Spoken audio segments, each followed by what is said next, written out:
City medical college Dhaka university ఆధ్వర్యంలో ఉన్నది. ఈ కాలేజు 2012వ సంవత్సరంలో స్థాపించబడినది. BMDC మరియు WHO ద్వారా గుర్తింపబడినది. ఈ కాలేజు ఢాకా షాజాలా ఇంటర్నేషనల్ ఎయిర్పోర్ట్ నుండి 18.2 కిలోమీటర్ దూరంలో ఉన్నది. బాగా అమర్చబడిన మౌలిక సదుపాయాలు కలవు. 450 బెడ్స్ ఉన్న హాస్పిటల్, అభివృద్ధి చెందిన అవుట్ పేషెంట్ సదుపాయాలు కలవు. లైబ్రరీలో కూర్చోవడానికి చక్కగా అమర్చబడిన మౌలిక సదుపాయాలు కలవు.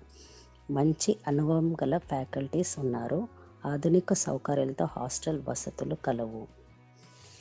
జాతీయ మరియు అంతర్జాతీయ విద్యార్థులకు సమాన అవకాశాలు ఇవ్వబడును. అడ్మిషన్ కొరకు కింది నంబర్పై కాల్ చేయండి.